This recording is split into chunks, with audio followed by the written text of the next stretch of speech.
com a natureza e com Deus. Essa expressão é um título que nós podemos encontrar no livro Ciência do Bom Viver. E Ellen White, ela expressa as seguintes citações: a vida do Salvador na Terra foi de comunhão com a natureza e com Deus. Nessa comunhão, ele revelou-nos o segredo de uma vida de poder. Jesus era trabalhador fervoroso e constante. Jamais existiu entre os homens alguém tão carregado de responsabilidade. Jamais outro conduziu tão pesado fardo das dores e pecados do mundo como Jesus conduziu. Jamais outro labutou com o zelo tão consumidor de si próprio pelo bem dos homens. Todavia, teve uma vida saudável, física, bem como espiritualmente. Ele era representado pelo Cordeiro sacrificial, imaculado e incontaminado. No corpo e na alma, era um exemplo do que Deus designava que fosse toda a humanidade, por meio da obediência às suas leis. Amado, quando se olhava para Jesus, via-se um rosto em que a divina compaixão se misturava com o poder consciente. Jesus parecia circundado de uma atmosfera de vida espiritual.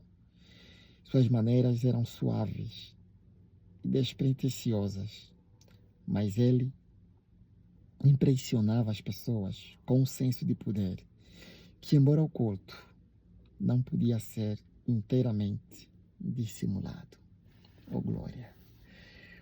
Como esse Jesus era, como esse Jesus faz, como esse Jesus trabalhou e trabalhava. E Ellen White continua descrevendo o caráter de Cristo. Durante seu mistério, ele foi continuamente perseguido por homens astutos e hipócritas que lhe buscavam a vida. Espias andavam nos seus passos, espionando-lhes as palavras para encontrar ocasião contra ele. Os mais argutos e curtos espíritos da nação buscavam derrotá-lo em debate. Nunca, porém,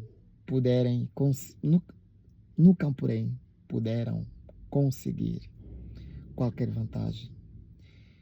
Tinham de retirar-se do campo, confundidos e envergonhados pelo humilde mestre da Galileia. O ensino de Cristo possuía uma novidade e um poder que os homens nunca tinham conhecido antes. Seus próprios inimigos eram forçados a confessar. Já imaginou? O teu próprio inimigo ser esforçado a confessar perante de ti, perante Deus. Como é bom ser obediente. Como é bom munir-se do Espírito Santo. Como é bom munir-se da graça restauradora de Cristo.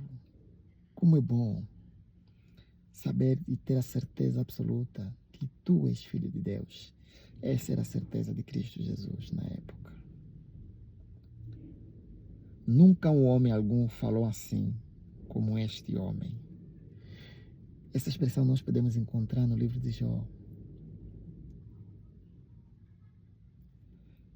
A infância de Jesus, passada na pobreza, não fora contaminada pelos hábitos artificiais de uma era corrupta, trabalhando ao banco de carpinteiro, desempenhando a responsabilidade da vida doméstica. Oh, glória! Aprendendo as lições da obediência e da labuta, encontravam recreação entre as cenas da natureza, colhendo conhecimento enquanto buscava compreender os mistérios dessa natureza. Estudava a palavra de Deus e as horas de maior felicidade para ele eram aquelas em que se podia era aqueles que se podia afastar, estudava a palavra de Deus. E as horas de maior felicidade para ele eram aquelas em que se podia afastar do cenário de seus labores e ir para o campo a meditar nos quesitos, e ir para o campo a meditar nos quietos vales, a entreter comunhão com Deus na encosta da montanha ou entre as árvores da floresta. Amado, então esta era a vida de Cristo. A vida de Cristo era girada em volta, obviamente, de animais, em volta da natureza, pregando a palavra de Deus, estudando a palavra de Deus e buscando se encher do Espírito Santo. Que possamos então tirar um exemplo vivo de Cristo e que esse exemplo seja, obviamente, frutífero para nós e que nós nos tornemos observador e imitador de Cristo, para que Ele um dia possa habitar profundamente na nossa vida e que nós possamos transparecer esse amor, que nós possamos então viver esse amor assim como Ele viveu ainda nessa vida. Que Deus Todo-Poderoso o abençoe. Em nome dEle. Amém.